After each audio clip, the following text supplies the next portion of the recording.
चलतु गोटे हेल्दी चटपटा और स्वादिष्ट रेसिपी तैयारी करवा।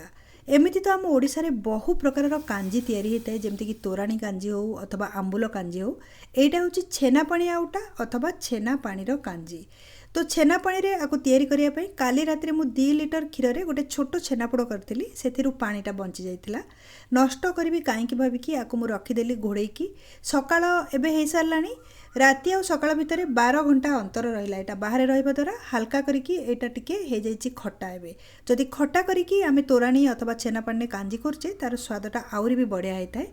मु गोटे डेक्ची को नहीं जाइए छेना पानी को एथिरे किछटा इंग्रेडिएंट्स पकेबा तापरे आको आमे रांधिबा।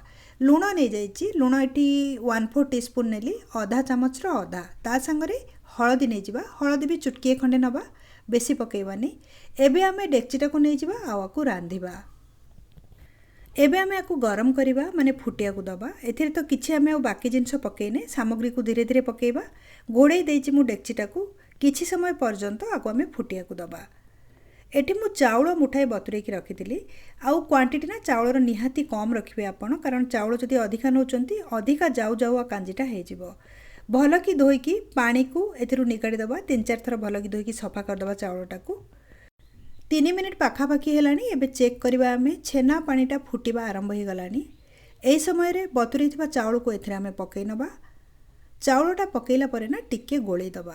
आ चाउलटा को आमे अधा रांधिबा माने अधा नरम करिबा। तापरे बाकी इंग्रेडिएंट्स को एथिरे मिसेइबा। सेति पई भल कि गोळेइ पोळेइ कि पुणी थरे घोड़ेइ दबा। आ साइड रे टिके डेक्चीर निश्चय फांक रखिबे, नहले छेना पानीटा उतुरिकी तळे पसिजिवो। फ्लेमटा भी बंद हो जिवो आ गैसटा भी खराब हो जिवो। 3-4 मिनिट हो सारानी। आ गोटे थर चेक कर नबा। टिके आमे गोळेइ नबा। एबे भातटा अधा हो सारिछि माने पूरा हेनी। एई समय रे एथिरे पनीपरिबा आमे मिसेइबा। प्रथम मु किछटा पनीपरिबा को काटिकी रखिछि। एमिति तो कांजी हिसाब रे आपण जहाँ भी एथिरे पकेबे पनीपरिबा आपणक हिसाब रे चलिबो। केवल भेंडी को छाड़िकी आम भेंडी केबे भी पकेबेनी, पूरा लालुआ हो नले कांजीटा।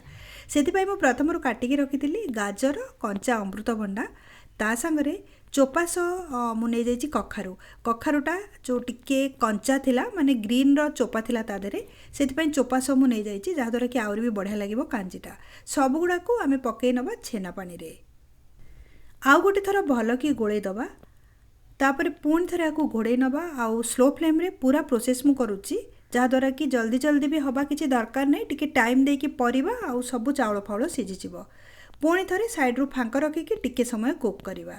एबे 4-5 मिनिट हो सारानी। परिया को पकेइबार खटा छेना पानी रे आमे रांधुचे ना, सेति पई टिके टाइम निश्चय लागिबो सिझिबाकू भात आ पनीपरिबा को। काठुआ हो आसलानी कांजीटा। भातटा आपन देखि पारुथिबे ना सिझी आसलानी, कारण टोटाल छेना पानी केते पतला थिला। एबे काठुआ दिसलानी टिके। एई समय रे एथिरे आमे बाकी इंग्रेडिएंट्स पकेइबा। बाइगण तो निहाती पकेइबे, कारण बाइगण पकेइले एटा टिके गाढ़ा हो जिवो। बाइगणटा फिटला परे ना आउरी स्वादिष्ट लागिवो। सेति पई 4टा छोट छोट बाइगण को मु लंबारे काटिकी पानी रे पकेइ रखिथिली। पानी रे जदि न पकोचंती बाइगणटा कळा हो जिवो। सेति पई हळदी पानी हो नहले नॉर्मल ठंडा पानी रे पकेइ निहाती रखिबे। पुणी थरे आमे डेक्चीटा को घोड़ेइ दबा। आउ किछि समय पर्यंत आकु रांधिबा। तापरे चेक कर नबा। 2-3 मिनिट परे आउ थरे घोड़णी को काढ़ी चेक करिबा आमे। एबे बाइगणटा सिझी सारलानी। फिटिला भाया दिशुची किंतु पूरा फिटिनी। एई समय रे एथिरे आमे पकेबा टमाटो। एमिति तो केही टमाटो पकांती, केही खाली आंबुल रे भी कांजी को तैयारी करंती। मु एठी किछटा टमाटो पकेइची। पुणी थरे टमाटो को सिझेइबा। सेति पई कि आउ किछि समय आकु घोड़ेइकी रांधिया को दबा। जदि आमे एमति खोला आंचरे डेक्ची रे करछि टिके टाइम लागि थाए निश्चय 25-30 मिनिट। एबे आमे पुणी चेक कर नबा। 2-3 मिनिट हो जाइछि। खड़िका चापी चापी देखा टमाटोटा भी बहुत बढ़िया सिझी जाइए। कांजीटा मोटा हो आसलानी माने काठुआ हो आसलानी। ठंडा होला परे ना एटा आउरी भी गाढ़ा हो जिवो। सेतिपई कि अति अधिका परिबा और चाउल एथरे पकेइबेनी, ठंडा होला परे स्वादिष्ट लागिवो। चापी चुपिकी एमती ए जो टमाटो गुडा को मिसेइ नबा। सिझी तो सारलानी किंतु पूरा मिसिनी। बाकी परिबा गुड़ाक भी बढ़िया भाग में सिझी जाइए। बहुत गरम अच्छे गोटा गोटा होगी अच्छी। जदि पूरा गोली हो भी कांजीटा भल लगे। चापी चुपिकी टिकिया को साइज कर नबा आ फ्लेम रो ओल्हेइकी नहीं जिबा। कांजी पाई कि आमे एबे तड़का प्रस्तुत करिबा।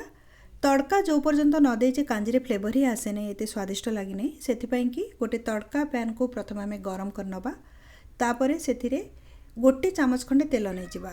टीस्पून गोटे चामच आपण क्वांटिटी केते कांजीर करछंती सेही हिसाब रे तेलर मात्रा नेबे अधिका जमार भी नबा दरकार नहीं कहीं कांजीटा बहुत हेल्दी होता है कारण पनीपरिया छेना पानी ता संगे अल्प आम चाउल पकाउचे तेल भी यूज करूनु अल्प तेल रे तड़का भाजदबा से भारी हेल्दी होता है अधिका तेल जमार दिंतुनी गोटे चामच खंडे तेल नहीं गरम करेंगे तेलटा एमती भल कि गरम हो सेतबेले फ्लेमटा को स्लो करदबा तेल ए गरम हो सारानी एथिरे आपण चाहिए नॉर्मल आमर फुटण भी देपारे मु सोरिष फुटाऊँगी खाली मते सोरिषटा भल लगे सोरिष आधा चामच फ्लेम को मुझे बंद करनेली ना रसुणटा अधिका पड़ीज 4-5टा रसुण कोला ताकू छेचिकी रखी ता सांगे 2टा कंचा लंका को काटिकी रखी एबे आमे पकई नबा भृषंग पत्र 10-12टा खंडे ता सांगे हेंगू टिके पकेबा चुटकीए खंडे ए सब जिनस द्वारा बहुत बढ़िया बासिबो कांजीटा 2टा नाली लंका भी मुझे पकई नहीं कंचा लंका भी आउ नाली लंका भी 2टाक जिनस पकई देखूँ बहुत बढ़िया दिशब भी कांजीटा आउ स्वादिष्ट भी लगे हेंगुटा मुझे पकई नी हेंगू पाउडर लास्ट को चुटकीए खंडे हेंगू पाउडर पकईदेवे